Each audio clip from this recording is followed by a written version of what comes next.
எரேமியாவின் புஸ்தகம் 15வது அதிகாரம் 16வது வசனம். நீங்கள் எப்போது வாசித்திருக்கீங்களா கேட்டிருக்கீங்களான்னு எனக்கு தெரியாது. ஆனால் எரேமியா 15:16 ஒரு அற்புதமான நல்ல ஒரு வசனம். அதில் என்ன எழுதியிருக்குன்னா, உம்முடைய வார்த்தைகள் கிடைத்த உடனே அவைகளை உட்கொண்டேன். உம்முடைய வார்த்தைகள் எனக்கு சந்தோஷமும் என் இருதயத்துக்கு மகிழ்ச்சியுமாயிருந்தது. சேனைகளின் தேவனாய கர்த்தாவே, உம்முடைய நாமம் எனக்கு தரிப்பிக்கப்பட்டது. உம்முடைய வார்த்தைகள் கிடைத்த உடனே அவைகளை உட்கொண்டேன். எப்படி எரேமியா ஆவலாக இருந்திருக்கிறார் பாருங்க. ரொம்ப பசி, ஒரு நிமிஷம் கூட அவரால் பொறுக்க முடியலை, நொடி கூட பொறுக்க முடியலை. கிடைச்ச உடனே அள்ளி அள்ளி சாப்பிட்டார். எவ்வளோ பசியோடு இருந்திருக்கிறார்ல தேவனுடைய வார்த்தைக்கு. நீதியின் மேல் பசிதாக உள்ளவர்கள் பாக்கியவான்கள், அவர்கள் திருப்தி அடைவார்கள். உம்முடைய வார்த்தை எனக்கு சந்தோஷமும் என் இருதயத்துக்கு மகிழ்ச்சியுமாயிருந்தது. பசியோட ஒரு ஹோட்டலுக்குள்ளே போனால் காத்திருக்கிறதுக்கு நமக்கு பிரியமே இல்லை. ஆர்டர் பண்ணோன்னா வரணும். அல்லது வீட்டுக்கு போகிறோம் ரொம்ப பசியோடு போன உடனே நமக்கு சாப்பாடு வேணும். வேறு எதுவும் பேசுகிறது கேட்குறது எதையுமே நம்ம விரும்புகிறதில்ல. உடனே சாப்பிடணும் இல்லையா? உடைய வார்த்தைகள் கிடைத்த உடனே, இந்த நாள்லையும் நீங்கள் கிடைத்த உடனே அதை அப்படியே ஏற்றுக்கொள்வீர்களா? இல்லை ரொம்ப தயக்கத்தோடு அதை முன்னாடி வச்சு பார்த்துட்டு இருப்பீங்களா? விருப்பம் இல்லாமல் வேண்டா வெறுப்போட. எனக்கு சந்தோஷமும் என் இருதயத்துக்கு மகிழ்ச்சியுமாக இருந்தது. ஆண்டவருடைய வார்த்தையை கேட்பதற்காக நம்முடைய மனதை நாம் திறப்போம். இன்றைக்கு நாம் சேர்ந்து தேவனுடைய வார்த்தையிலிருந்து தியானிப்பதற்காக யாக்கோப்பு எழுதின பொதுவான நிருபம் 4ஆம் அதிகாரம் 7வது வசனம். யாக்கோப்பு 4:7 திருப்பிக் கொள்ளும்படி உங்களை அன்பாய் கேட்கிறேன். அற்புதமான ஒரு வசனம் அங்கே இருக்கிறது. யாக்கோப்பு 4:7, ஆகையால் தேவனுக்கு கீழ்ப்படிந்திருங்கள், பிசாசுக்கு எதிர்த்து நில்லுங்கள், அப்பொழுது அவன் உங்களை விட்டு ஓடி போவான். பிசாசுக்கு எதிர்த்து நில்லுங்கள், அப்பொழுது அவன் உங்களை விட்டு ஓடி போவான். நம்ம சேர்த்து செய்ய வேண்டியதை பிரித்து செய்ய முடியாது.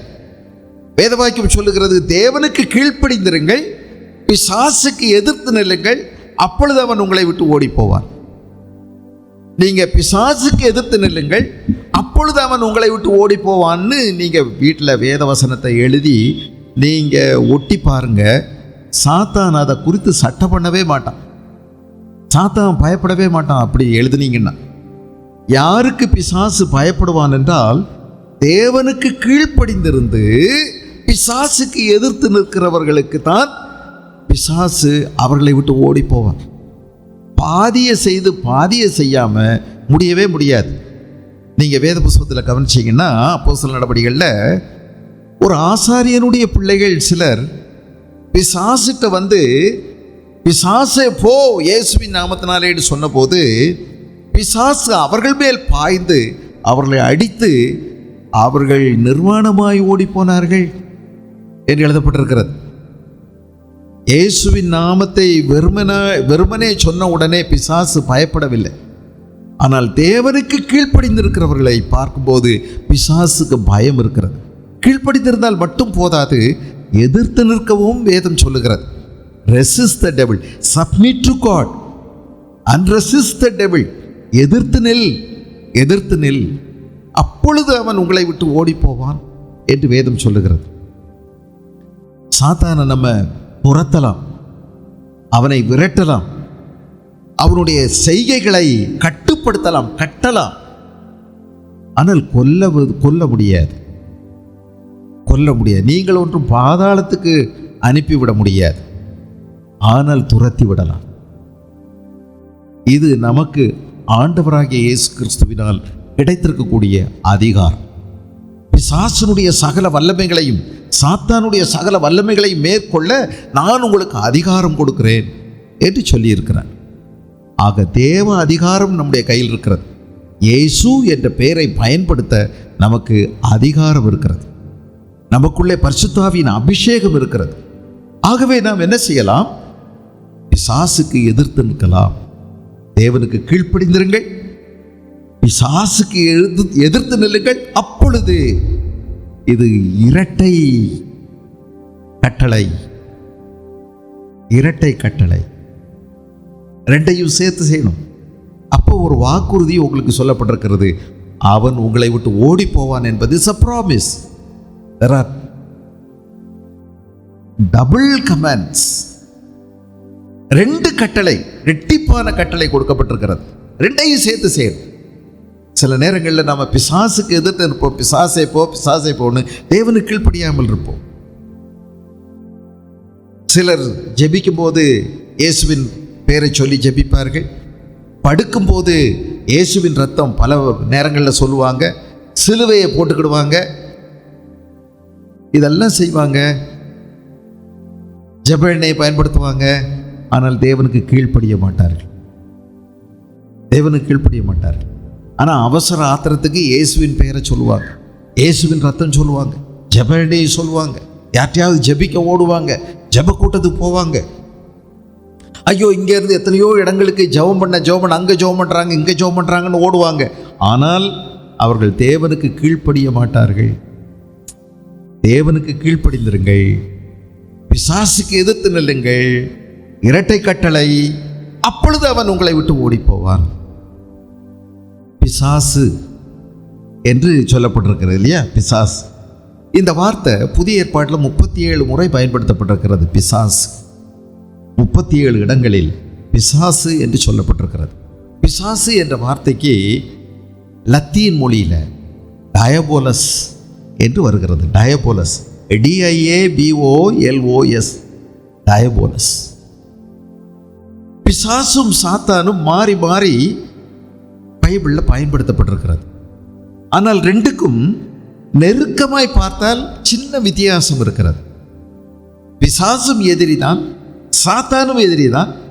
ஒரே நபருக்கு தான் பிசாஸ் என்றும் சாத்தான் என்றும் சொல்லப்பட்டிருக்கிறது. சில வசனங்களில் பிசாசு சாத்தான் ரெண்டுமே ஒரே வசனத்தில் பயன்படுத்தப்பட்டிருக்கிறது. ஆனால் சாத்தான் என்றால் அடிப்படையாக எனிமி, எதிரி என்று அர்த்தம். பிசாசு என்ற வார்த்தைக்கு அவன் குற்றம் சுமத்துகிறவன், அக்யூசர் என்று அர்த்தம். ஸ்லாண்டரர், அக்யூசர், குற்றம் சுமத்துகிறவன், புறம் பேசுகிறவன், புறம் கூறுகிறவன் என்று அர்த்தம் வருகிறது. ஆக இங்கே பிசாசுக்கு எதிர்த்து நில்லுங்கள் என்றால் பிசாசு அவதூறு கூறுபவன். அவதூறு, அவதூறு என்ற வார்த்தை வருகிறது பைபிளில். சில இடங்களில் அவதூறு என்ற வார்த்தை வருகிறது. நீங்கள் கவனித்திருக்கிறீர்களா? அவதூறு பேசுகிறவர்கள். கடைசி நாட்களில் கொடிய காலங்கள் வரும் என்று 2 தீமோத்தேயு 3ஆம் அதிகாரத்துக்கு பவுல் 3ஆம் அதிகாரத்தில் எழுதும்போது, மேலும் கடைசி நாட்களில் கொடிய காலங்கள் வரும் என்று அறிவாயாக 2 தீமோத்தேயு 3ஆம் அதிகாரம், அதில் 3வது வசனத்தில் சுபாவ அன்பு இல்லாதவர்களாயும் இணங்காதவர்களாயும் அவதூறு செய்கிறவர்களாயும், அக்யூசர்ஸ், ஸ்லாண்டரர்ஸ், அவதூறு செய்கிறவர்களாயும் இருப்பார்கள் என்று வருகிறது. அதே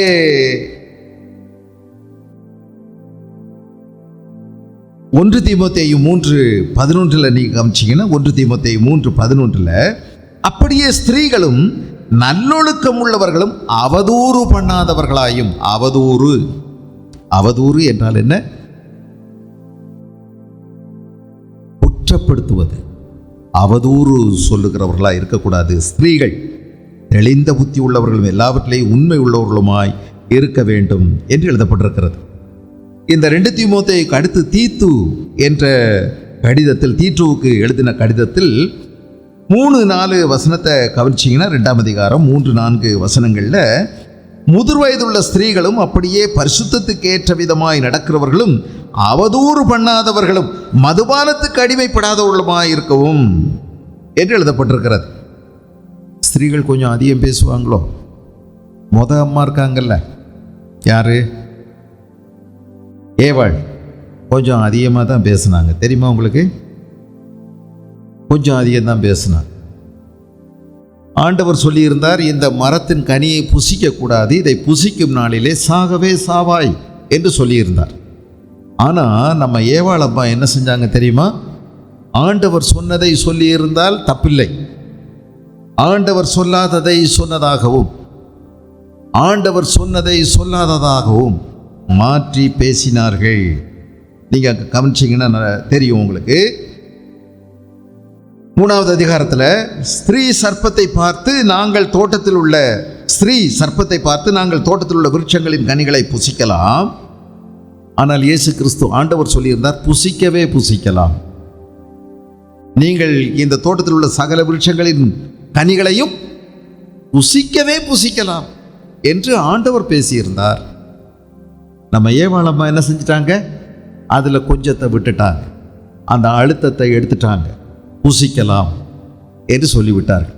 புசிக்கவே புசிக்கலாம் என்பதற்கும் வித்தியாசம் இருக்கிறது இல்லையா? இது மேலோட்டமாக சாப்பிடலாம் அப்படின்னு வருது. இல்லை, உனக்கு எந்த விதமான சேதமும் ஏற்படாது. உறுதியாய், திட்டவட்டமாய், நஞ்சு இல்லை, சுத்தமானது, ஆரோக்கியமானது, நம்பிக்கைக்குரியது, தீங்கு விளைவிக்காது. நீ ஆரோக்கியமாய் வாழ்வதற்கு அங்கே கேரண்டி கொடுத்துருக்குதுங்க. ஆனால் அதை எடுத்துட்டாங்க. அப்புறம் ஆனாலும் தோட்டத்தின் நடுவில் இருக்கிற விருட்சத்தின் கனியை குறித்து தேவன் நீங்கள் சாகாதபடிக்கு அப்படி சொல்லலையே. சாகவே சாவாய் என்று ஆண்டவர் சொன்னபோது இந்த அம்மா சாகாதபடி அப்படின்னு அதை லேசாக்கிட்டாங்க. சாகவே சாவாய் அப்படின்னா சந்தேகத்துக்கு இடமில்லாமல் நடந்தே தீரும். அறுதியிட்டு சொல்லப்பட்ட உறுதியான வார்த்தை. ஆனால் இவர்கள் என்ன சொல்லிவிட்டார்கள்? சாகாதபடி. அதை புசிக்கவும் அதை தொடவும் வேண்டாம். தொட வேண்டாம் என்ற வார்த்தை ஆண்டவர் பயன்படுத்தவில்லை. ஆனால் ஏவாள் தொட வேண்டாம் என்ற வார்த்தையை அதிகமாய் பயன்படுத்தி விட்டாள். அவதூறு பேசுவது. யார்கிட்ட அவதூறு? ஏவாள் தாத்தாங்கிட்ட ஆண்டவரை குறித்து அவதூறு பேசிவிட்டாள், குற்றப்படுத்துகிறாள். இதை தொடக்கூட கூடாதுன்னு சொல்லிட்டாரு. இப்படி இருக்கலாமா? இந்த தோட்டத்திலே எங்களை வச்சுட்டு இதையெல்லாம் சுற்றி பார்க்க வச்சுட்டு இதை மட்டும் சாப்பிடவும் கூடாது, தொடக்கூட கூடாதுன்னு சொன்னால் அது எப்படிங்க? அது எப்படி நம்ம ஏற்றுக்கிட முடியும்?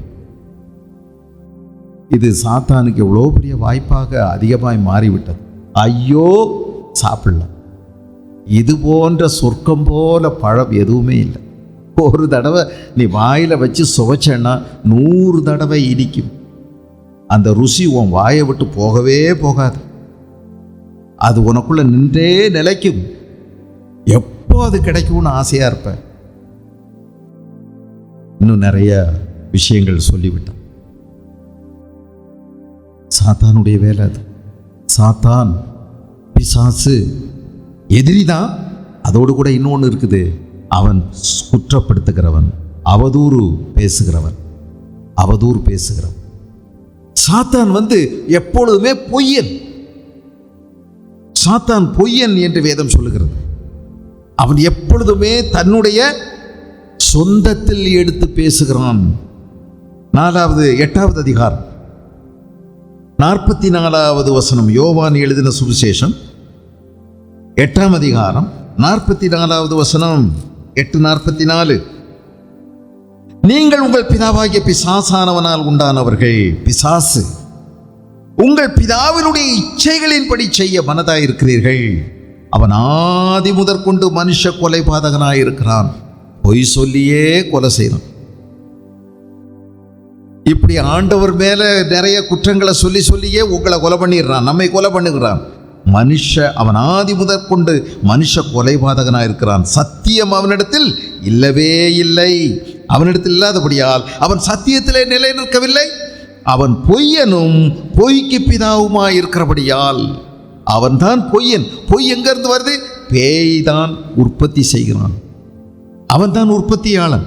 அவன் பொய்யனும் பொய்க்கு பிதாவுமாய் இருக்கிறதினால் அவன் பேசும் பொழுதெல்லாம் எதிலிருந்து தான் பேசுகிறான்? சொந்தத்திலிருந்து எடுத்து பேசுகிறான். சொந்தத்திலிருந்து எடுத்தே பேசுகிறான். அவனிடத்திலிருந்து சத்தியம் வரவே வராது. அவன் என்ன பேசினாலும் பொய் தான் பேசுகிறான். அவன் பொய்யனும் பொய்க்கெல்லாம் பிதாவுமாய் இருக்கிறான்.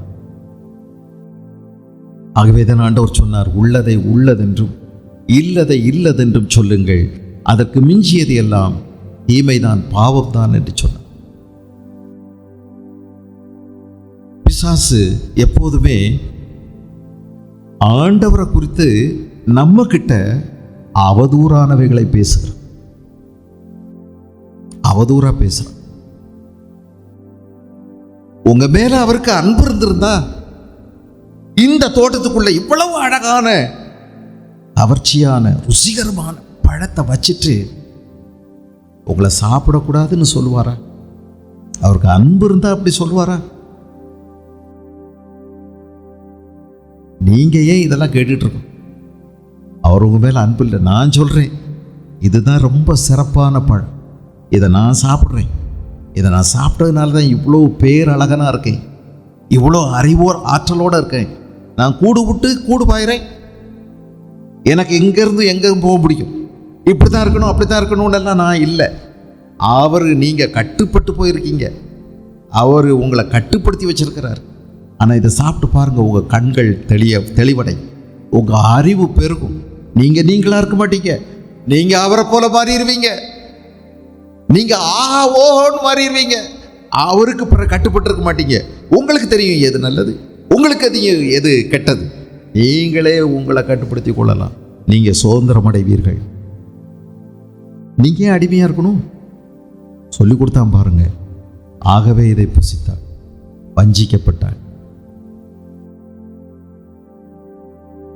சாத்தான் தேவனை குறித்து நம்மிடத்தில் அவதூறு பேசுகிறான், நம்மை குறித்து ஆண்டவரிடத்திலையும் அவதூறு பேசுகிறான். யோபு உண்மையிலே தேவனுக்கு பயந்தவன். ஆனால் அவன் போய் ஆண்டவர்கிட்ட என்ன சொன்னான் தெரியுமா? யோபு எங்கே இருந்தப்பா வர்றேன், நான் பூமியெல்லாம் சுற்றிட்டு வர்றேன் அப்படிங்கிறான். என் தாசனாகி யோபின் மேல் கண் வைத்தாயோ அப்படின்னு கேட்குறாரு. அவனுக்கு தெரியும் அவன் முயற்சி பண்ணியிருக்காங்கிறதெல்லாம் அவருக்கு தெரியும். அதுக்கு அவன் என்ன சொன்னான்? அவனை தான் நீங்கள் வேலி அடைச்சி வச்சுருக்கீங்க, அவன் நல்ல தின்னு கொளுத்து நல்ல ஏப்பம் விட்டுக்கிட்டு அல்லேலூயா ஸ்தோத்திரம்னு கைதட்டி பாடிட்டு இருக்கான். அவன் எதுக்கு தெரியுமா இதெல்லாம் செஞ்சிட்டு இருக்கான்? நீங்கள் அவனை நல்ல கொழுக்க வச்சுருக்கீங்க, நல்லா அவனுக்கு நல்ல செமையாக கொடுக்குறீங்க, அள்ளி அள்ளி கொடுத்துருக்கீங்க. ஆடென்ன மாடென்ன ஒட்டகம் என்ன குதிரை என்ன கழுதை என்ன வேலையாட்கள் என்ன பேரென்ன புகழென்ன. அதனால தான் அவன் சும்மா ஸ்தோத்திரம் பாடுறான், இல்லைன்னா பாட மாட்டான். சும்மாவா பாடுறான்? இதுக்காகத்தான் அவன் பாடுறான். ஆனால் உண்மையிலே எதுக்காகவா பாடினான்? ஆசீர்வாதத்துக்காக அவன் பாடினான்? கைகால சுகத்துக்காக அவன் பாடினான்?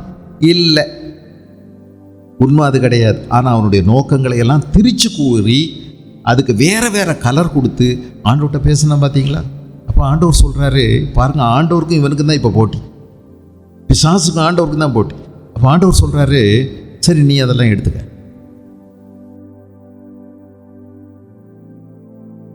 அப்போ பாரு, அவன் என்னை விட்டு விலக மாட்டான்னு சொல்கிறார். எவ்வளோ நம்பிக்கை ஆண்டவருக்கு பாருங்க.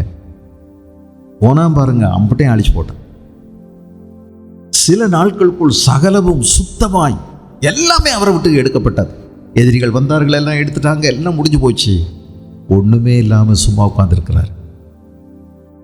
அதோடு கூட அவருடைய 10 பிள்ளைகளும் ஒரே நேரத்தில் உட்கார்ந்து விருந்து சாப்பிட்டுட்டு இருக்கும்போது ஒரு பெருங்காற்றடித்து அந்த வீட்டின் மேல் மோதி 4 திசைகளிலும் இருந்து மோதியதினால் வீடு இடிந்து விழுந்து 10 பிள்ளைகளும் செத்து போச்சுங்க.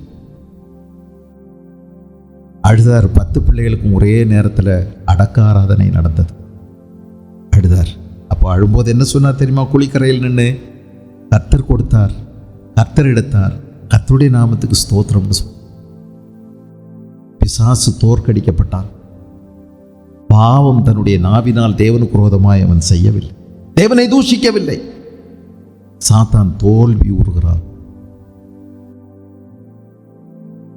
ஆனால் அவருக்கு தெரியல, ஆண்டவர் தான் இதை அனுமதிச்சாரு, ஆண்டவர் தான் இதை செய்கிறாரு அப்படின்னு அவர் நினச்சிக்கிட்டாரு. அது உண்மை கிடையாது, சாத்தான் தான் செய்கிறான். நமக்கு இன்னைக்கு கிடைக்கிற வெளிச்சம் அவருக்கு இல்லைல்ல. அப்போ பிறகு திரும்பவும் ஆண்டவருடைய சமூகத்தில் போய் நின்று என்ன சொன்னான் தெரியுமா? அவன் எதுக்காக தெரியுமா இப்பவும் ஸ்தோத்திரம் பாடுறான்? எதுக்காக இப்பவும் உங்களை தேடுறான் தெரியுமா? ஒரு முக்கியமான விஷயம் இருக்கு.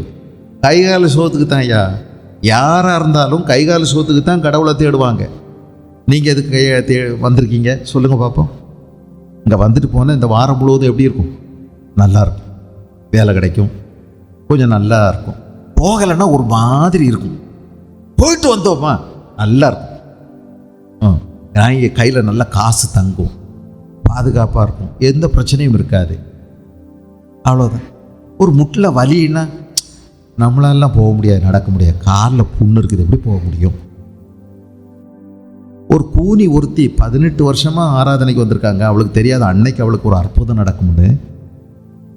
அவள் 17 வருஷம் வந்துட்டு பிரயோஜனம் இல்லைன்னு விட்டுருந்தா 18வது வருஷத்தில் அவளுக்கு எப்படிங்க அற்புதம் கிடச்சிருக்கும்? அன்னைக்கு இயேசு அன்னைக்கு அந்த ஆலயத்துக்கு வந்திருக்காரு. அந்த கூனி வந்துட்டா, அவளை தொட்டு ஆண்டவர் சுகமாக்கினார். அவள் நிமிர்ந்து நின்று கர்த்தரை துதித்தாள். அப்போ குறிஞ்சு நிற்கும் போதும் கர்த்தரை தான் துணிஞ்சிக்கிட்டு இருந்தான். அவளை எத்தனை பேர் என்னெல்லாம் ஏளனம் பேசியிருப்பாங்க. தேடி பாதையில் அன்னைக்கெல்லாம் 2000 வருஷத்துக்கு முன்னாடி அவள் நடந்தே வந்திருக்கா பாருங்க, கைகால் சுகத்துக்காக அல்ல. அப்போ ஆண்டவர் சொல்கிறாரு, அவனுடைய சுகத்தை எல்லாம் நீ எடுத்துக்க, அவனுடைய உயிரை மட்டும் ஒன்றும் செய்யாதேன்னு சொல்கிறார். போனவன் என்ன செஞ்சான் தெரியுமா? ஆண்டவர்கிட்ட உத்தரவு கிடச்சிருச்சின்னு போய் விட்டா பாருங்க, அள்ளி மண்ணவாரி இறைச்சான். அம்ம நோயாக வந்துருச்சு அவனுக்கு. ஒரு இடம் பாக்கி இல்லாமல் உடம்பு முழுவதும் கொப்பளம். ஐயோ, அரிப்பு தாங்க முடியலை. சொரிஞ்சான் சொரிஞ்சான் சொரிஞ்சான். கிடக்கிற ஓட்டு துண்டுகள் எல்லாம் எடுத்து சொரிஞ்சாரு. சொரிய சொரிய சுகம், ரத்தம் வடிய வடிய சுகம். அலறாரு, சொரிகிறாரு. தூக்கம் இல்லை, ஒன்றும் இல்லை. வாடை அடிக்குது ஒரு மேலே. வெஞ்சாதி தள்ளி போறா. அவ துக்கப்படுறா. பிள்ளைகளும் போச்சு. இவனுக்கு இந்த நிலைமை ஆயிடுச்சு. என்னத்துக்கு உயிரை வச்சுக்கிட்டு இருக்க? அந்த ஆண்டவரை 4 கெட்ட வார்த்தையில பேசிட்டு ஜீவனை விடு, எனக்கு பார்க்க தாங்க முடியலைன்னு சொல்றா. பேய் எந்த வழியா வர்றான் பாருங்க. அந்த அம்மா மூலமா வந்து பேசுறான். அப்ப சொல்றாரு, நீ பைத்தியக்காரி பேசுறது மாதிரி பேசுற. கர்த்தரிடத்திலிருந்து அநேக நன்மைகளை பெற்ற நாம் சில தீமைகளையும் பெறக்கூடாதோ அப்படின்னு சொல்றார். திரும்ப அவருக்கு புரியல, இது சாத்தான் செய்யறான்னு தெரியாது, ஆண்டவர் தான் செய்கிறார் நினைக்கிறார். தவறு. பின்னாடி நிறைய விஷயங்களை புரிஞ்சுக்கிட்டாரு. ஆரம்பம் இப்படித்தான் இருக்கு. போய் ஆண்டவர்கிட்ட உங்களை பற்றி நிறைய குறை சொல்றாங்க. அந்த குறையில சில நேரம் உண்மையும் இருக்குது. நம்மளை பற்றி சதா அவன் சொல்றதெல்லாம் அவதூறு தான். எதுக்காக நீ ஆராதனைக்கு வர்ற? எதுக்காக நீ ஆண்டவரை தேடுற? உனக்கு ஆண்டவர் நல்லா வச்சிருக்கிறதுனால. நிறைய அவதூறு பேசுறது தான். ஸ்லாண்டரர், அக்யூசர், பிசாசு உங்க மேல நிறைய பேசிட்டே தான் இருக்கும். தேவ சமூகத்தில் அடிக்கடி போறான். உங்களுக்கு என்ன தீமை செய்யணுமோ அதை கேட்குறான். ஆண்டவர் அனுமதிக்காமல் உங்களை தொட முடியாது. காரணம், பரிசுத்த ஆவியானவர் ஆகிய சீல், முத்திரை உங்க மேல போடப்பட்டிருக்குது. நீங்க தேவனுடைய சொத்து, அவருடைய சம்பத்து. அவருடைய அனுமதி இல்லாம உங்களை தொட முடியாது. ஆனால் சில நேரங்களில் தேவன் அனுமதி கொடுக்கிறார். நீங்க உங்களுடைய விசுவாசத்தை நிரூபிக்கணும், பரிசுத்தத்தை நிரூபிக்கணும், உண்மையை நிரூபிக்கணும். தேவனுக்கு பிரியமா வாழ்வதை நிரூபிக்கணும். அவன் செய்து கொண்டே இருக்கிறான். இயேசு கிறிஸ்துவை பார்ப்போமே, எப்படி அவர் சாத்தானை ஜெயித்தார். How Jesus resisted devil. பாருங்க, மத்திய எழுதின சுவிசேஷம் 4ஆம் அதிகாரம் நம்ம எல்லாருக்கும் அதிக பழக்கமான பகுதி தானே. அப்பொழுது இயேசு பிசாசினால் சோதிக்கப்படுவதற்கு ஆவியானவராலே வனாந்தரத்துக்கு கொண்டு போகப்பட்டார். பேய் சோதிப்பதற்கு ஆவியானவரால் கொண்டு போகப்பட்டார். எப்போ? ஞானஸ்நானம் பெற்றார். ஒரு புதிய அனுபவம் அவர் கிடைச்சது. வானம் திறக்கப்பட்டது. பரிசுத்த ஆவியான ஒரு புறாவை போல அவர் மேல வந்து இறங்கினார். எல்லாரும் அதை பார்த்தாங்க. அப்போ ஒரு பெரிய சத்தம் கேட்டது, ஒரு பெரிய நற்சாட்சி. இவர் என்னுடைய நேசகுமாரன், இவரில் நான் பிரியமாயிருக்கிறேன், இவருக்கு செவி கொடுங்கள். உன்னதத்திலிருந்து ஒரு பெரிய சத்தம். எல்லாரும் கேட்டாங்க. எவ்வளோ பெரிய கம்பீரமான சாட்சி. என்ன நல்ல பெரிய நற்பெயர் இயேசுவுக்கு. இதை பெற்ற கையோட இந்த பெரிய புகழ், இந்த பெரிய நற்சாட்சி அவர் பெற்ற அந்த கையோடையே ஆவியானவரால் வனாந்தரமான இடத்துக்கு கொண்டு போகப்பட்டார். யாரும் இல்லாத ஒரு இடம், காட்டு மிருகங்கள் நடமாடுகிற இடம். அந்த இடத்துக்கு எங்கன்னு தெரியல, ஆனால் கொண்டு போகப்பட்டார். ஒரு இடத்துல இல்லை, பல இடங்களுக்கு கொண்டு போகப்பட்டிருக்கிற இருக்குது பார்த்தீங்கன்னா. அப்பொழுது சோதனைக்காரன் அவரிடத்தில் வந்து அவர் 40 நாள் உபவாசத்தோடு கூட இருந்தார். உபவாசமாக இருந்த பின்பு அவருக்கு பசி உண்டாயிற்று. சோதனைக்காரன் கரெக்டான நேரத்தில் வந்திருக்கான். எப்போ பசி வந்துச்சோ அப்போ தான் வந்திருக்கான். எப்போ உங்களை வீழ்த்த முடியும்னு அவன் காத்துக்கிட்டே இருக்கிறான். வீழ்த்தக்கூடிய நேரம் வரும்போது அவன் வந்துடுறான். அவன் பார்த்துக்கிட்டே இருக்கான். எப்படி வரணும், என்ன விதத்தில் வரணும், யார் மூலமாக வரணும், அதெல்லாம் அவன் தேர்வு செய்கிறான். இயேசு கிறிஸ்து பசியோடு இருந்தார், வந்துட்டான். அவரிடத்தில் வந்து நீர் தேவனுடைய குமாரனே ஆனால் இந்த கல்லுகள் அப்பங்களாகும்படி சொல்லும் என்றான். நல்ல பசி, 40 நாள் உபவாசம், சாப்பிடல, தண்ணீர் குடிக்கலை, பசியோடு இருக்கிறார். மிகுந்த பசின்னு எழுதியிருக்கு. இப்போ இவர் கீழே இறங்கி போகணும் சாப்பிட்றதுக்கு. அது போய் சேர்வாரானே தெரியாது. அவர் இருந்த இடத்துல இருந்து கீழே போய் கடையை தேடி இட்லியோ தோசையோ வாங்கி சாப்பிட்ற நிலைக்கு அவர் இல்லை. அவ்வளோ பசி, 40 நாள் சாப்பிடல, தண்ணி குடிக்கலை, தடுமா இருக்கார். அவெல்லாம் ஒட்டிக்கிடுது. இப்போ சாப்பிடணும்னு ரொம்ப ஆசை. சரியான நேரத்தில் வந்து சொல்கிறான், இந்த கல்லுகளெல்லாம் அப்பமாகும்படி சொல்கிறேன். ஏன் நீர் தேவனுடைய குமாரனாக இருந்துட்டு இவ்வளோவெல்லாம் தடுமாறணும்? கீழே போய் சேர்வீரா இல்லையான்னு தெரியாது, செத்துக்கிட்டு போயிட்டீங்கன்னா வந்த நோக்கமெல்லாம் கெட்டு போகுமே. ஒரே ஒரு வேலை, உங்களை டெஸ்ட் பண்ணி பார்த்துக்கிடுங்க, நீர் தேவனுடைய குமாரனா இல்லையா. எப்படி தெரியும்? சின்ன ஒரு டெஸ்ட். இந்த கல்லெல்லாம் அப்பமாகும்படி செய்யும், இந்த மண்ணெல்லாம் சட்னி ஆகும்படி செய்யும். அப்போ இந்த கல் இட்லி ஆயிரும், அந்த மண் சட்னி ஆகிடும். நல்ல குழப்பி அடிக்கலாம், நல்ல வயர் முட்டை அடித்தா அப்புறம் தெம்பாக கீழே போயிடலாம். எப்படி இது யோசனை? சரியான வேளையில் நல்லா தானே இருக்குது. ஆனால் இயேசு கிறிஸ்து என்ன சொல்லுகிறார் பாருங்க, தொடர்ந்து பசியோடவே இருக்க விரும்பினாரே அல்லாமல் பேயினிடமிருந்து வந்த அந்த ஆலோசனையை அவர் ஏற்றுக்கொள்ளவில்லை. தொடர்ந்து நான் இல்லாமல் இருக்கட்டும், எனக்கு இல்லாமையே இருக்கட்டும், எனக்கு தேவையோடையே நான் இருந்தால் கூட பரவாயில்ல, சாத்தானுக்கு கீழ்ப்படிய மாட்டேன், சாத்தானுக்கு எதிர்த்து நிற்பேன். தேவனுக்கு கீழ்ப்படிவதே பிசாசுக்கு எதிர்த்து நிற்பது. இயேசு கிறிஸ்து அருமையா மெல்ல அவர்கிட்ட சொல்றாரு, பேய்கிட்ட சொல்றாரு, அவர் பிரயோத்தரமாக மனுஷன் அப்பத்தினால் மாத்திரம் அல்ல, தேவனுடைய வாயிலிருந்து புறப்படுகிற ஓர் வார்த்தையினாலும் பிழைப்பான் என்று எழுதியிருக்கிறதே என்றார். உடனே அடுத்த முயற்சிக்கு போறோம். பிசாசு அவரை பரிசுத்த நகரத்திற்கு கொண்டு போய் தேவாலயத்து உப்பரிக்கையின் மேல் நிறுத்தி எப்படி கொண்டு போனான்? கொண்டே போயிட்டாங்க. அவரை அப்படியே கூட்டிகிட்டு போயிட்டான். அவன் ஆவி உலகத்தை சேர்ந்தவன். இயேசு அடிக்கடி மறைஞ்சு போயிருக்கிறார், தெரியுமா உங்களுக்கு? சில இடங்களில் இயேசு அவர்கள் நடுவில் நின்று மறைந்து போனார் அப்படின்னு எழுதியிருக்கு. அவரும் போக முடியும், அவரை கூட்டிகிட்டு போகிறான். ரொம்ப ஈஸியாக அவங்க போயிருப்பாங்க. மேலே போயாச்சு. தேவாலயத்தினுடைய உப்பரிக்கையின் மேல் நிறுத்தி, அந்த கோபுரத்தின் மேல் நிறுத்தியிருக்கான். நிறுத்தி, நீர் தேவனுடைய குமாரனை ஆனால் தாழ குதியும், ஏனெனில் உம்முடைய தூதர்கள் உம்மை குறித்து கட்டளையிடுவார், உமது பாதம் கல்லில் இடராதபடிக்கு அவர்கள் உம்மை கைகளில் ஏந்தி கொண்டு போவார்கள் என்பதாக எழுதியிருக்கிறது என்று சொன்னார். ஒன்று சரீர பசியை போக்குறதுக்கு, சரீரத்தின் இச்சை. இப்போ அடுத்து பாருங்க, கண்களின் இச்சை. மேல இருந்து இவர் கீழே குதிச்சார்னு வச்சுக்கிடுங்க, அங்க இருக்கிறவங்க எல்லாம் என்ன செய்வாங்க? முதல்ல அதிர்ச்சி அடைவாங்க. ரெண்டாவது வந்து என்ன செய்வாங்க?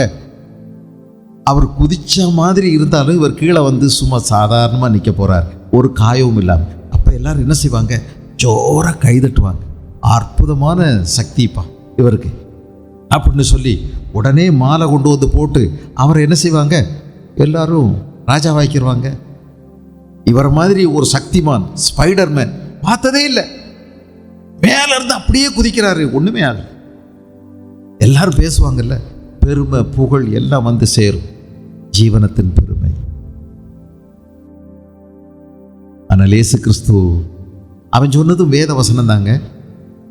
சங்கீதம் 91 கொஞ்சத்தை வெட்டி எடுத்து அழகா கொண்டு வந்து இயேசுநாதர்கிட்ட சொல்றான். வேத வசனத்தை துண்டாடி துண்டுபடுத்தி ஒரு ஓரத்திலிருந்து வெட்டி எடுத்து பிசாசு ஜனங்களை, தேவ ஜனங்களை வஞ்சித்து விடக்கூடும். நீங்க மேல இருந்து குதிச்சீங்கன்னா தேவதூதர்கள் உங்களை தாங்கி கொண்டு கீழே போவார்கள். திமுறா குதிச்சா இப்படியெல்லாம் செய்வாங்கன்னு எழுதியிருக்கா பைபிளில்? சுயநல நோக்கத்துக்காக செய்தா இப்படியெல்லாம் தேவதூதர்கள் செய்வாங்கன்னு எழுதியிருக்குதா? இல்லை. நீ தேவனுடைய சித்தத்தின்படி செய்யும் போது, தேவ திட்டத்தில் இருக்கும் போது, உன்னுடைய இடர்பாடுகளில் உன்னை தூக்குவதற்கும் சுமப்பதற்கும் தடுமாற்றத்திலிருந்து தாங்குவதற்கும் தேவதூதர்கள் இருக்கிறார்கள். ஆனால் உன்னுடைய சுயநல தேவைகளை திருப்திப்படுத்தவோ உன்னை பெருமைப்படுத்திக் கொள்வதற்கோ தேவ வசனத்தை பயன்படுத்த முடியாது. இப்படி எழுதியிருக்கிறதே என்று ஆண்டவர் சொல்லுகிறார். அதற்கு இயேசு, உன் தேவனாய கர்த்தரை பரீட்சை பாராதிருப்பாயாக என்று எழுதியிருக்கிறதே. உடனே அதுலேயும் ஆண்டவர் ஜெயிச்சிட்டார். மறுபடியும் பிசாசு அவரை மிகவும் உயர்ந்த மலையின் மேல் கொண்டு போய் உலகத்தின் சகல ராஜ்யங்களையும் அவைகளின் மகிமையும் அவருக்கு காண்பித்து, எந்த மலைன்னு எனக்கு தெரியாது, ஆனால் இப்போ உலகத்திலே உயர்வான மலை இமயமலை தான், அதில் எவரெஸ்ட் கொடுமுடி தான். இது நிரூபிக்கப்பட்டிருக்கிறது. இப்பொழுது உலகத்திலேயே மிக உயர்ந்த கொடுமுடி சிகரம் எவரெஸ்ட். ஒருவேளை எனக்கு தெரியாது, இப்போ கொண்டு வந்துட்டானா, அங்கே தான் கொண்டு வந்தானான்னு எனக்கு தெரியாது. உலகத்தின் மிக உயர்ந்த இடத்துல கொண்டு போய் அங்கே இருந்து உலகத்தில் உள்ள எல்லா மேன்மைகளையும் காமிச்சான். அங்கே இருந்த அருமையான அழகான கலரான சாராய கடையை காமிச்சான். அங்கே இருந்த கிளப்புகளை காமிச்சான். ஆட்டம் பாட்டம் கொண்டாட்டம். அங்கே இருந்த ட்ரெண்ட், நல்ல புது நவ நாகரிகமான ஆடைகள் நிறைந்த உலகத்தை காமிச்சான். அங்கே இருந்த ஆட்டம் பாட்டம் சந்தோஷம் கொண்டாட்டம் உல்லாசம் எல்லாவற்றையும் காமிச்சான். இதெல்லாவற்றையும் காமிச்சு எவ்வளோ சந்தோஷமான உலகம், எவ்வளோ சந்தோஷம், எவ்வளோ ஆனந்தம், எவ்வளோ பரவசம், இதெல்லாம் உங்களுக்கு நான் தர்றேன், இதெல்லாம் எனக்குள்ளது தான், உங்களுக்கு தர்றேன், எல்லாத்தையும் நீங்கள் வச்சுக்கலாம், எல்லாத்தையும் நீங்கள் வச்சுக்கலாம், என் காலில் விழுந்து பணிந்தா போதும். இப்போ இயேசு கிறிஸ்து என்ன சொன்னார்? அப்பாலே போ சாத்தானே, உன் தேவனாய கர்த்தரை பணிந்து கொண்டு அவர் ஒருவருக்கே ஆராதனை செய்வாயாக என்று எழுதியிருக்கிறதே. இயேசு கிறிஸ்து திரும்ப திரும்ப என்ன சொல்றாரு? எழுதியிருக்கிறதே, எழுதியிருக்கிறதே, எழுதியிருக்கிறதே. வேத வசனத்தை இயேசு கிறிஸ்து தன்னுடைய சிறு வயதிலேயே எவ்வளவா வைத்திருந்தார் பாருங்க. 12 வயசாக இருக்கும்போது ஆராதனைக்கு போயிருந்தார். அங்கே அவர் உட்கார்ந்து வேத வசனங்கள்னால இந்த வேத பாரகருடைய மாய்மாலத்தை புரட்டி எடுத்தார். 12 வயசு பையனார். அவருக்கு இருந்த வேத அறிவை கண்டு அவர்கள் ஆச்சரியம் அடைந்தார்கள். 6 வயதிலே ஆரம்ப பள்ளியில் கல்வி பயின்றாரேன்னு கேளுங்கள் தரப்படும் தட்டுங்கள் திறக்கப்படும்ங்கிற பாட்டில் படிப்பீங்க. பொய்யது. அவர் எந்த பள்ளிக்கூடம் போகலை. அது பள்ளிக்கூடம் போகவே இல்லை. அவர் கல்லாதவராயிருந்தும் இவ்வளவு அறிவு இவருக்கு எப்படி வந்தது என்று சொல்லி அடிக்கடி ஆச்சரியப்பட்டார். நம்ம சொல்றோம் சின்ன பையன், சிறு பிள்ளைகள், குழந்தைகளுடைய வருமானம் பெற்றோர்களுக்கு அவமானம்னு சொல்றோம். ஆனா இயேசு கிறிஸ்து சிறு வயதிலேயே யோசேப்பினுடைய தச்சு பட்டறையில் வேலை செய்ய தள்ளப்பட்டார். வீட்டில் அவ்வளோ பொறுப்புங்க. 9 பேர் ஒரு நேரம் சாப்பிட வேண்டியது. 9 பேர். வீட்டில் மூத்த மகன் என்ற நிலையில் அவர் அந்த தச்சு பட்டறையில் தன்னுடைய தகப்பனுக்கு கீழ்ப்படிந்து நடந்து கொண்டார். கொஞ்ச நாளில் பிள்ளைகள்லாம் பெற்ற பிறகு யோசேப்பு இறந்து போயிட்டார். ஒருவேளை அவர் கொஞ்சம் வயசெல்லாம் கூட இருந்திருக்கலாம், தெரியாது. அப்புறம் பாருங்கள், இந்த பிள்ளைகளையெல்லாம் நல்லா கரை சேர்க்கணும் பாருங்கள். மூத்த மகன் எவ்வளோ பாடு. அவர் பள்ளிக்கூடம் போக நேரம் கிடைக்கல. நிறைய வீடுகளில் முந்தியெல்லாம் மூத்த பிள்ளைகளுக்கு பள்ளிக்கூடம் போக முடியாது. வர வரிசையாக அடிக்கி வரக்கூடிய பிள்ளைகளை கவனிக்கணும். பெற்றோர்கள் காட்டு வேலைகளுக்கு போயிடுவாங்க. இந்த பிள்ளைகளை எல்லாம் வீட்டில் மூத்த பிள்ளையினுடைய பொறுப்பில் விட்டுட்டு, ஒன்று தொட்டில் கிடக்கும், ஒன்று இளைஞ்சிட்டு கிடக்கும், ஒன்று அப்போ தான் ஓடிட்டு நடக்கும். எல்லாத்தையும் பார்த்து சாப்பாடெல்லாம் கொடுக்க வேண்டியது இந்த மூத்த பிள்ளையினுடைய வேலை. எப்படி நாம் எதிர்த்து நிற்போம் பிசாசுக்கு? நமக்கு எது தேவனுடைய வார்த்தை, எது பேயினுடைய வார்த்தைன்னு பகுத்தறியக்கூட தெரியாது. முதலாவது அது தெரிஞ்சா தானே எழுதியிருக்கிறதே என்று சொல்ல முடியும். அப்படி சொல்ல தெரியல. நாம பேயினுடைய ரகசியமான அவனுடைய மோசடிக்கு நாம் உட்பட்டு போகிறோம். அவன் மோசம் போக்குகிறவன், மோசம் போக்குகிற சாத்தான். உன்னை நம்ப வச்சு கெடுத்துருவான். அவன் வஞ்சிக்கிறவன் என்று வேதம் சொல்லுகிறது. வஞ்சிக்கிறவன் உண்மையவே சொல்றது போல உன்னை உண்மையை சொல்லி நம்ப வைக்கிற மாதிரி நம்ப வச்சு உன்னை கெடுத்து விட்டுரும். அவன் தந்திரமானவன் என்று வேதம் சொல்லுகிறது. பயங்கர பலசாலின்னு சொல்லலைங்க பிசாச. ஆரம்பத்திலிருந்தே நீங்க கவனிச்சீங்கன்னா, தேவனாய கர்த்தர் உண்டாக்கின சகல காட்டு ஜீவன்களிலும் சர்ப்பமானது மிகவும் தந்திரமுள்ளதாக இருந்தது அப்படின்னு போட்டிருக்கு. உடனே பாம்பு ரொம்ப தந்திரமானது எந்த ஊரில் எழுதியிருக்கு? அப்படி யாருக்காவது தெரியுமா? பேய் சாத்தான் பாம்பு தந்திரமானதுன்னு அப்படி ஒன்றும் கிடையாது. பாம்பை விட தந்திரமான எத்தனை இருக்கு. கீரி எவ்வளோ தந்திரமானது தெரியுமா? பாம்பை எவ்வளவு லாபகமாக அது கொல்லுது தெரியுமா? கீரி அதை விட தந்திரமானது. நரி அதை விட தந்திரமானது. குரங்கு சில நேரம் அதை விட தந்திரமானது. நல்ல கடையில் போய் கூல்ட்ரிங்க்ஸ் இருக்கு பாருங்க, அதை அப்படியே டின்னோட எடுத்து நல்ல திறந்து கட கட கடன்னு அதான் குடிக்குதுங்க. உங்களுக்கு கூட அந்த டின்னை திறக்க தெரியாது, ஆனால் குரங்குக்கு அற்புதமாக தெரியுது, அழகாக போகுது. கொஞ்ச நாளைக்கு முன்னாடி கொடைக்கானல் போயிருந்தேன். ஒரு இடத்துல நிப்பாட்டி இருந்தா ஒரு ஆள் தன்னுடைய பேக்கை பின்னாடி வச்சு நல்லா இருக்க கட்டிட்டு அவர் சும்மா ரோட்டோரமாக பார்க்க போயிட்டார் போல இருக்கு. இது அழகாக திறந்து உள்ளுக்குள்ளே கைவிட்டு என்னெல்லாம் இருக்குதோ அதெல்லாம் எடுத்து திங்குது. நம்ம பக்கத்தில் போனால் என்னென்னமோ அது கெட்ட வார்த்தையில் பேசுது. அதனால் கொஞ்சம் ஒதுங்கி நின்றுட்டோம். பாவம் அவர் பைக்காரரு திரும்பி வரும்போது என்னதான் இருந்திருக்கும், அதில் எல்லாம் எடுத்து சாப்பிடுது. அது பாட்டுக்கு அழகாக திறந்துருக்குது. எப்படி சிப்ப திறந்துச்சோ எப்படியோ அழகு. நிறைய நேரங்களில் பாம்பை விட தந்திரமான எத்தனை ஜீவிகள் இருக்கு, எத்தனை மீன்கள் இருக்கு, எத்தனையோ வினோதமான ஜீவிகள் இருக்கு. இது பாம்பையும் ஜீவிகளையும் பற்றி சொல்லல, சாத்தானை பற்றி பேசியிருக்கிறது. சாத்தானு கொடுக்கப்பட்ட முதற் பெயர் சர்ப்பம். சர்ப்பந்தான் எல்லாவற்றை பார்க்கிலும் மிகவும் தந்திரம் உள்ளதாக இருந்தது. அது ஏவாளை நோக்கி அழகா பேசிச்சு. அவன் தான் வந்தான். அவன் தன்னுடைய வேஷத்தை மாற்றிக்கொள்ளுகிறவன், அவன் மோசம் போக்குகிறவன். பாருங்க, இங்க எழுதியிருக்கிறது 11வது அதிகாரம் 2 கொரிந்தியர் 11வது அதிகாரத்தில் நீங்க பார்த்தீங்கன்னா 3வது வசனம், ஆகிலும் சர்ப்பமானது தன்னுடைய தந்திரத்தினாலே ஏவாளை வஞ்சித்தது போல உங்கள் மனதும் கிறிஸ்துவை பற்றிய உண்மையின் என்று விளக்கப்படும்படி கெடுக்கப்படுமோ என்று பயந்திருக்கிறேன். சர்ப்பமானது தன்னுடைய தந்திரத்தினாலே, அவன் பயலசாலின்னு சொல்லாதீங்க, அவன் தந்திரமானவன். அவன் தந்திரமானவன். அவன் உங்களை விட என்னை விட பலசாலி தான், நம்ம விட பலசாலி தான். ஆனால் கிறிஸ்து இயேசுவை சொந்த ரட்சகராய் ஏற்றுக்கொண்டு பரிசுத்தாவியினால் நடத்தப்படுகின்ற தேவனுடைய பிள்ளைகளுக்கு முன்பதாக அவன் பலசாலி அல்ல. அவனுடைய தலை ஏற்கனவே நசுக்கப்பட்டிருக்கிறது. இயேசு சிலுவையில் சிந்தின இரத்தத்தின் மூலமாய் பேயினுடைய வல்லமைகளை தகர்த்தார். அவர் காலில் போட்டு நசுக்கினார். என்னைக்கு அவருடைய காலில் ஆணி அறையப்பட்டதோ அப்பொழுது அவர் பேயின் தலையை நசுக்கினார். அவன் தோற்கடிக்கப்பட்ட ஒரு பிசாசு. அவன் பலத்தை எல்லாம் இயேசு உடைத்து விட்டார். சிலுவையின் மேல் அத்தனையும் வெற்றி ஆணி அடித்து வெற்றி சிறந்த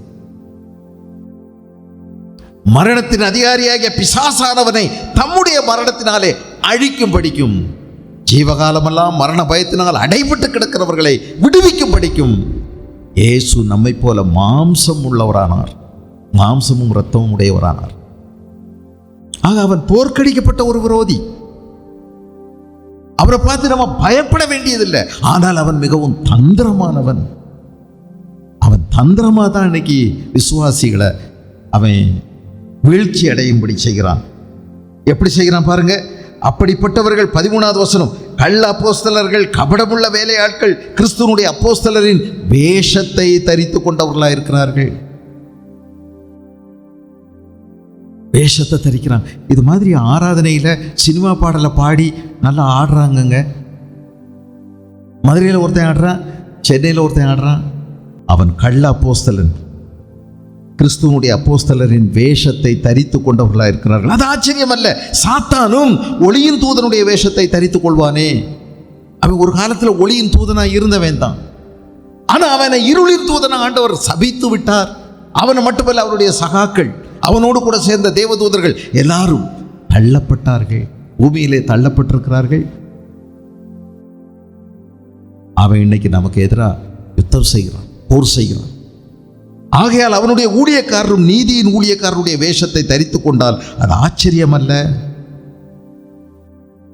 நம்முடைய எதிரிகள் ஒரு ஆள் 2 ஆள் இல்லைங்க, வான மண்டலத்தின் பொல்லாத ஆவிகளின் சேனைகள், இப்பிரபஞ்சத்தின் அந்தகார லோகாதிபதி, எபேசியர்களின் நிருபம் 6ஆம் அதிகாரத்தில் அந்த பெரிய கூட்டத்தை பற்றி சொல்லியிருக்குது பாருங்க. நம்முடைய எதிரிகளை குறித்து எழுதப்பட்டிருக்கிறது. நீங்கள் பிசாசின் தந்திரங்களோடு எதிர்த்து நிற்க. எதோடு எதிர்த்து நிற்க வேண்டும்? தந்திரங்களோடு எதிர்த்து நிற்க. இந்த தந்திரம் ஒருவேளை ஒரு சொந்த மனைவி மூலமாக வரலாம், கணவன் மூலமாக வரலாம், பிள்ளைகள் மூலமாக வரலாம், இல்லையா? இன்னைக்கு ஆராதனைக்கு போகணும், ஆனால் நம்ம வீட்டில் ஒரு விருந்தாட்கள் வந்துட்டாங்க. அப்போ ஒருவேளை எல்லாம் ரெடி ஆகிட்டு இருக்கும்போது திடீர்னு வந்துட்டாங்க. எப்படி விட்டுட்டு போகிறது? சாத்தான் மிகவும் தந்திரமானவன். ஆகவே சொல்றாரு, சாத்தானுடைய தந்திரங்கள் நமக்கு தெரியாதவைகள் அல்லவே. சாத்தான் ரொம்ப தந்திரமா நம்மளை பிடிக்க முடியும். நிறைய அவன் மோசம் போக்குகிறவன், தந்திரமானவன், வஞ்சிப்பவன், சோதனைக்காரன். அவனுக்கு பேரு சோதனைக்காரன், டெம்ப்டர்.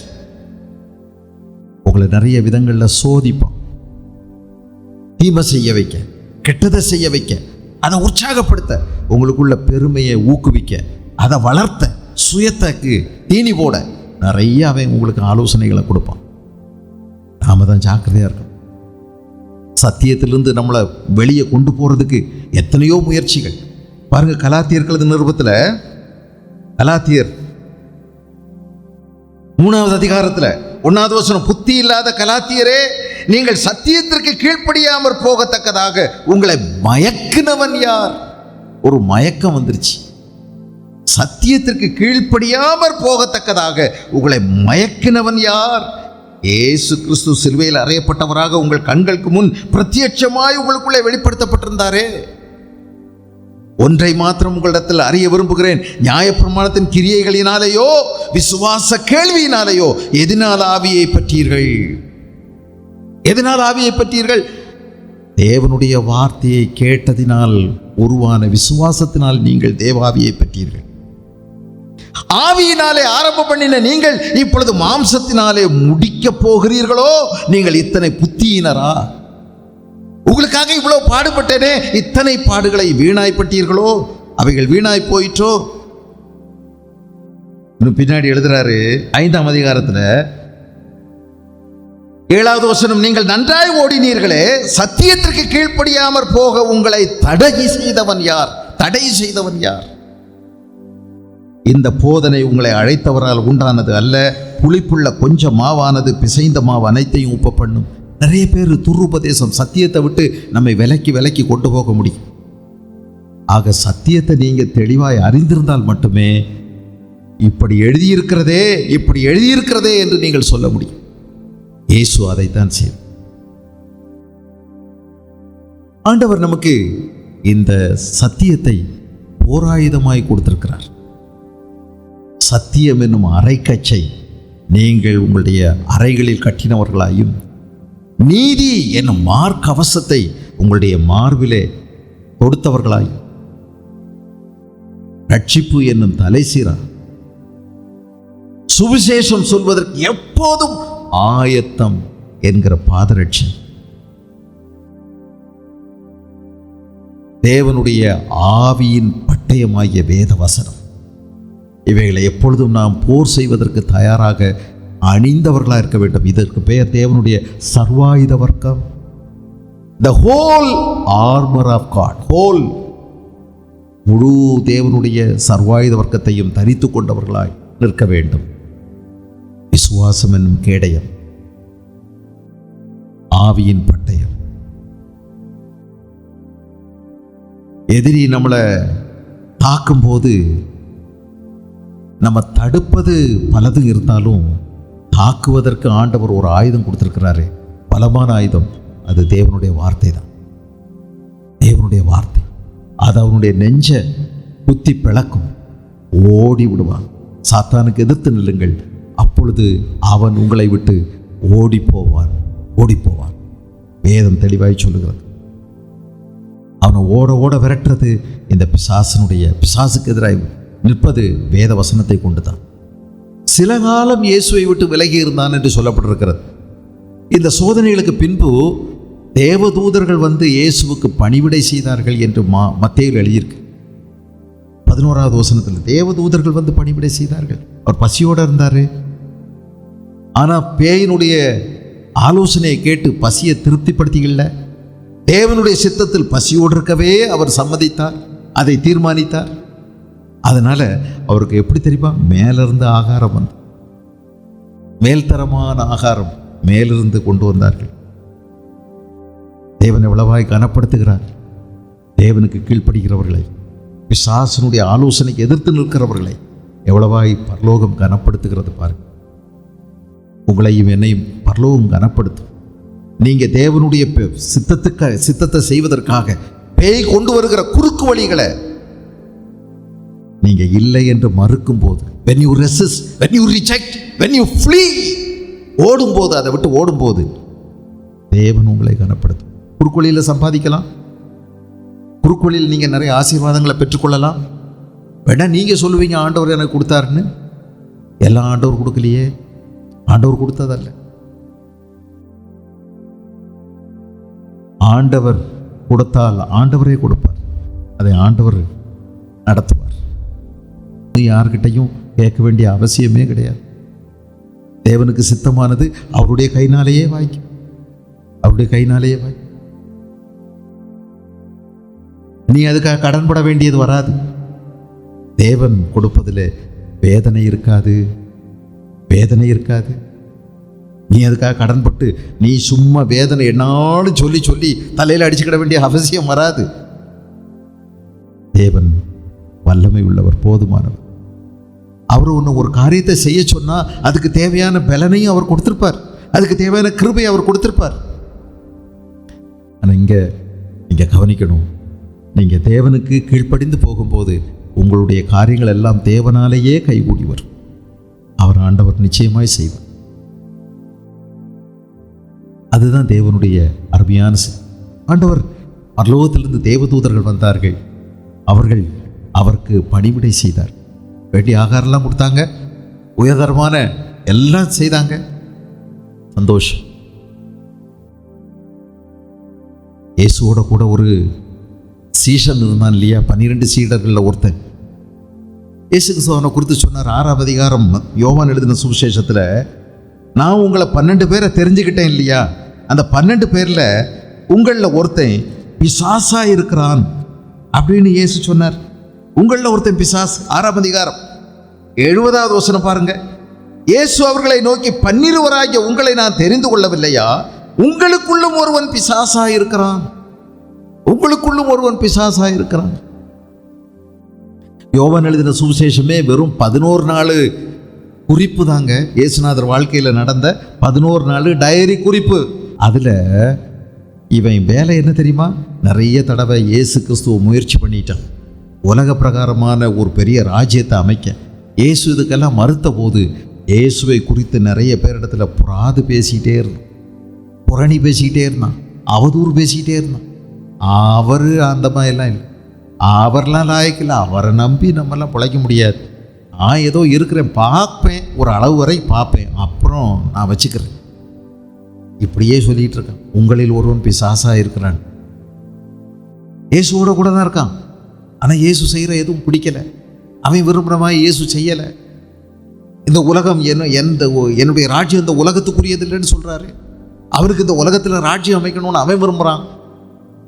அவன் பேர் புகழுக்காக அவன் போராடுறான். இயேசு கிறிஸ்து நான் சாகத்தான் வந்தேங்கிறாரு. என்ன இப்படி சிலுவையில் அடிப்பாங்க, இப்படியெல்லாம் செய்வாங்க அப்படின்னு சொல்கிறாரு. அவனால ஒத்துக்கிட முடியலை.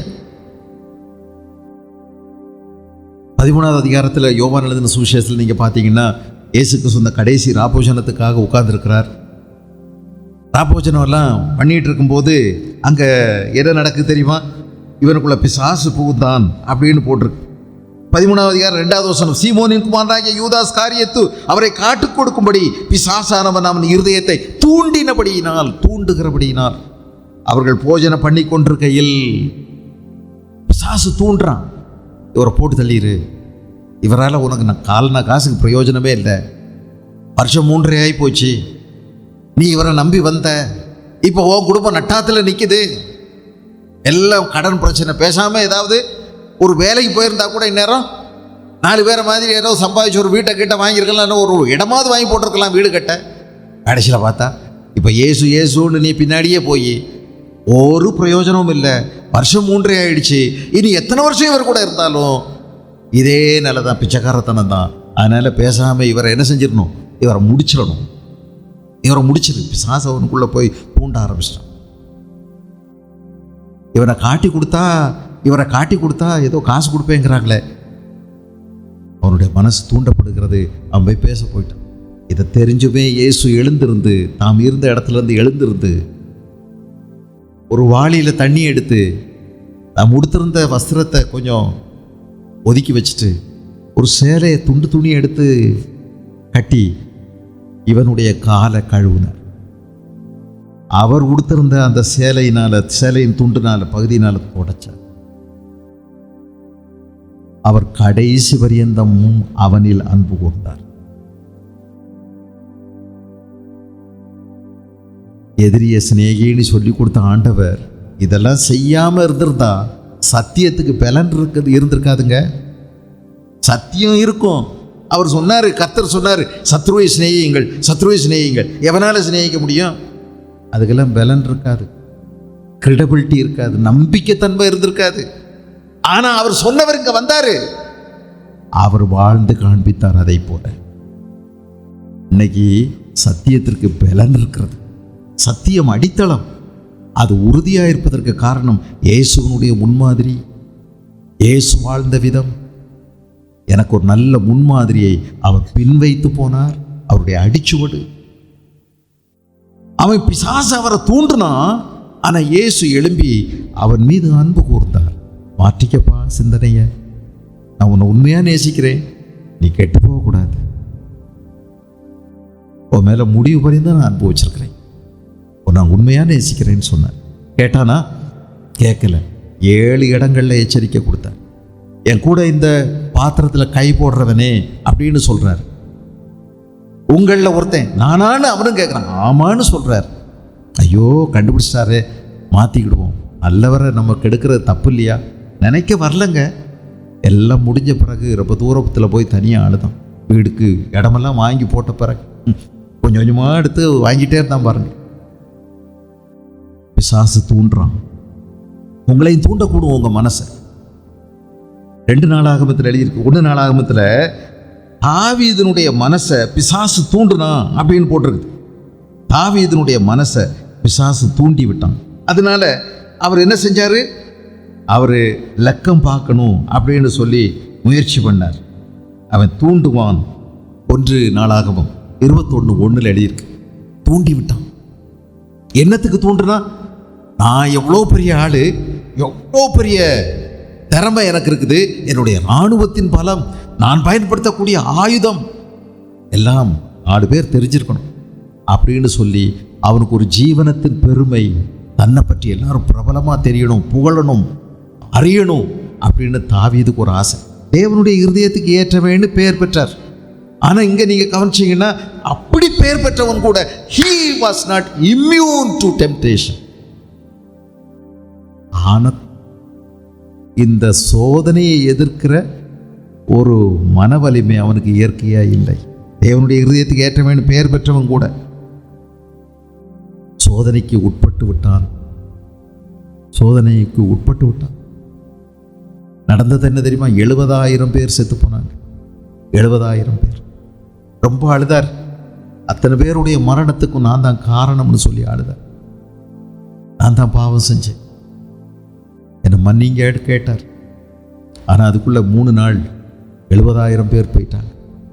இவருடைய இராணுவத்தில் பலசாலிகள் நிறைய பேரை இழந்துட்டாருங்க. வீண் பெருமைக்கு இடம் கொடுக்க பிசாசினால் தூண்டப்பட்டான். உங்க விசுவாசத்தை போட்டு சொலகல புடைக்கிறதுக்கு அவன் கேட்டுக்கிடுவான்னு சொல்லி இருக்குது. நீங்க கவனிச்சீங்கன்னா, லூக்கா எழுதின சுவிசேஷம் 22வது அதிகாரத்தில் பேதுருவை பார்த்து ஆண்டவர் சொல்றாரு, பேதுருவே, நீ ஜாக்கிரதையா இருந்து விழித்திருந்து ஜெபம் பண்ணு, பிசாசு ஒன்ன பின்னும் கர்த்தர் சீமோனே, இதோ கோதுமையை சுளகினால் புடைக்கிறது போல சாத்தான் உங்களை புடைக்கிறதற்கு உத்தரவு கேட்டுக்கொண்டான். நானோ உன் விசுவாசம் ஒழிந்து போகாதபடி உனக்காக வேண்டிக் கொண்டேன். நீ குணப்பட்ட பின்பு உன் சகோதரரை ஸ்திரப்படுத்து என்றார். சொலகில் போட்டு புடைப்பது போல அரிசியை உன்னை புடைக்க கேட்டுக்கொண்டான். நீ என்ன செய்யணும்? நானோ உன் விசுவாசம் ஒளிந்து போகாதபடி உனக்காக வேண்டிக் கொண்டு. இவர் என்ன செஞ்சிருக்கணும் தெரியுமா? தேவனுக்கு தன்னை கீழ்ப்படுத்தியிருக்க வேண்டும். ஆனா அவர் என்ன செஞ்சார் தெரியுமா? கத்தியை எடுத்து எதிர்த்து நின்னார் வெட்டுறதுக்கு. அவர் கீழ்ப்படிய வேண்டிய நேரத்தில், தேவனுக்கு கீழ்ப்படிய வேண்டிய நேரத்தில் நல்லா தூங்கிட்டார். எப்பெல்லாம் கீழ்ப்படியணும் அப்பெல்லாம் எதிர்த்து நின்னார். அதனால அவர் தோற்று போனார். நம்ம ஜெபிக்க வேண்டிய நேரத்தில் தூங்குவோம், அப்புறம் தூங்க வேண்டிய நேரத்தில் ஜெபம் பண்ணிட்டோம். அப்படித்தான் நமக்கு ஆய்ப்படுது. தானியேல் ஜெபிக்க வேண்டிய நேரத்தில் ஜெபித்தாரு. தூங்க வேண்டிய நேரம் எங்க தெரியுமா? சிங்கக்கெபியில நல்லா தூங்கிட்டு. நம்ம சிங்கக்கெபியில ஜெபிப்போம், ஜெப நேரத்தில் தூங்கிட்டு. நம்மளை பிடிச்ச கரகம் போகுமா? போக. இதுதான் இங்க மாற்றம். இவர் எப்போல்லாம் தேவனுக்கு கீழ்ப்படியுமோ அப்போல்லாம் சண்டை போட்டுக்கிட்டு இருந்தாரு. எப்போல்லாம் சண்டை போடணுமோ அப்போல்லாம் தூங்கிட்டு இருந்தார் பேதுரு. ஆண்டவர் அதனால தான் சொன்னார், நீ விழித்திருந்து ஜெபம் பண்ணு அப்படின்னு சொன்னார். 1 மணி நேரமாவது அப்படின்னு கேட்ட போதும் அவர் அதுக்கு முடியலை. அவங்க முகமெல்லாம் தூக்க மயக்கத்தினால் நிறைந்திருந்தது. ஆனால் திடீர்னு வந்து இயேசுவை கைது பண்ண உடனே ஆளை எடுத்து எங்கிட்டலாமோ வீசி வெட்டினார். எல்லாம் குறி தவறி போச்சு. ஆண்டவர் போதும்ட்டாரு, இப்படி அல்லன்ட்டாரு. தூரத்தில் இயேசுவை பின்பற்றி போனார். ஒரு பெண்ணுக்கிட்டையே 2 தடவை ஐயையோ நான்லாம் கிடையாது அப்படின்னு. எவ்வளோ பெரிய தைரியமான ஆள். ஒரு பொம்பளைக்கு பயப்படுறதா அப்படின்னு இதுக்கு முந்தி பேசிகிட்டு இருந்தவர் ஒரு பொம்பளைகிட்ட என்ன செய்கிறாரு? 2 தடவை, ஒரு தடவைக்கு 2 தடவை ஐயையோ அம்முனி நான்லாம் கிடையவே கிடையாது, சத்தியமாக சொல்கிறேன், நீ வேற யாரையோ பார்த்துருப்ப இதே மாதிரி தாடியில், நான் கிடையாது, அந்த ஆள் யாரோ அப்படின்னு சொல்லி நம்ம சொல்ல முடியுமா? அவர் சபிக்கவும் சத்தியம் பண்ணவும் செய்தார் இயேசு. அப்படி சொன்னாலாவது நம்பட்டுமேன்னு சொல்லி தன்னை விட்டுருவாங்கன்னு சொல்லி எவ்வளோ பயம், எவ்வளோ திகில் சூழ்ந்து கொண்டது. தூரத்தில் இயேசுவை பின்பற்றினான், பக்கத்தில் போக முடியும். ஆனால் இயேசு பாருங்க, நானோ உன் விசுவாசம் ஒழிந்து போகாதபடி உனக்காக வேண்டிக் கொண்டேன்னு சொன்னவர் லேசா திரும்பி அவனை பார்த்தார்.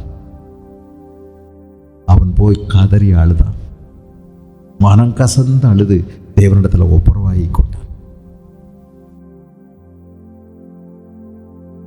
பிசாசு உங்களுடைய மனசை தூண்டக்கூடும், நம்ம ஜாக்கிரதையா இருக்க வேண்டும். அதனால விழிப்பா இருக்கணும். தேவனுக்கு கீழ்ப்படிந்திருங்கள், பிசாசுக்கு எதிர்த்து நில்லுங்கள், அப்பொழுது அவன் உங்களை விட்டு ஓடி போவான். இது ஒரு அருமையான வாக்குறுதி. ஆனால் 2 கட்டளையை நிறைவேற்றினார். இது 2ம் சேர்ந்திருக்குது. தேவனுக்கு கீழ்ப்படிவதும் பிசாசுக்கு எதிர்த்து நிற்பதும் சேர்ந்தே போக வேண்டும். எதிர்த்து நில்லுங்கள், அப்பொழுது அவன் உங்களை விட்டு ஓடிப்போம். அதோட நம்ம ரொம்ப ஜாக்கிரதையாக நம்ம நடந்துக்கணும். என் சித்தம் அல்ல உங்கள் சித்தம் ஆகட்டும்னு இயேசு கேட்டார். எவ்வளோ அழகாக தன்னை தேவனுடைய சித்தத்துக்கு ஒப்பு கொடுத்தார். பிசாசுக்கு எதிர்த்து நிற்கிறார். பிசாசினுடைய தலையை நசுக்கினார், அவனுடைய சேனைகளை சிதறடித்தார். இன்றைக்கு அவன் தோற்கடிக்கப்பட்ட சத்துரு. நம்முடைய காலின் கீழே சமாதானத்தின் தேவன் பிசாசினுடைய தலையை நசுக்க ஒப்பு கொடுப்பார். நம்ம பார்க்க அற்பமாய் தோன்றினாலும் தேவ வல்லமை நமக்குள் இருக்கிறது, தேவ அதிகாரம் நமக்கு இருக்கிறது, தேவன் கொடுத்த ஆயுதங்கள் நமக்கு இருக்கிறது, தேவனுடைய அபிஷேகம் நம் மீது இருக்கிறது. ஆகவே நாம் ஜெயாளி. இயேசு கிறிஸ்து நமக்கு முன் சொல்லுகிறார், அவர் ஜெய கிறிஸ்து. அவர் நமக்கு வாக்குறுதி கொடுத்திருக்கிறார், எப்பொழுதும் நம்மை எல்லா இடங்களிலும் வெற்றி சிறக்க பண்ணுகிற ஆண்டவர், வெற்றி சிறக்க பண்ணுகிறார். ஆவியானவர் அவனுடைய தந்திரங்களை நமக்கு ரகசியங்களை சொல்லிக் கொடுக்க அவர் நம்மோடு கூட இருக்கிறார். அவனுடைய தந்திரங்கள் நமக்கு தெரியாதவைகள் அல்லவே. ஏன்னா ரகசிய உளவு துறை ரிப்போர்ட் பரிசுத்த ஆவியானவர் மூலமாக உங்களுக்கு கொடுக்கப்படும். நீங்க பார்க்குற பல சொப்பனங்கள் உளவுத்துறை ரிப்போர்ட் தான். உங்களை குறித்து பரிசுத்த ஆவியானவர் முன்கூட்டியே சொல்லி தர்றார் சொப்பனத்தின் மூலமா. விழித்திரு, ஜாக்கிரதையாரு, கவனமாயிரு. எதிராளியாகிய பிசாசு எங்கேயோ குழி பறிச்சுக்கிட்டு இருக்கிறான் ஆண்டவர் சொல்றார். இந்த உளவுத்துறை ரிப்போர்ட் பரிசுத்த ஆவியானவர் அவ்வப்போது உங்களுக்கு கொடுக்கும்போது ஜாக்கிரதையா இருங்க, விழிப்பாருங்க, ஊக்கமா ஜெபம் பண்ணுங்க. நீங்க ஜெயம் பெறலாம், ஜெயம் கொள்ளுகிறவர்களா இருக்கலாம். ஆண்டவர் நமக்கு உதவி செய்வாராக.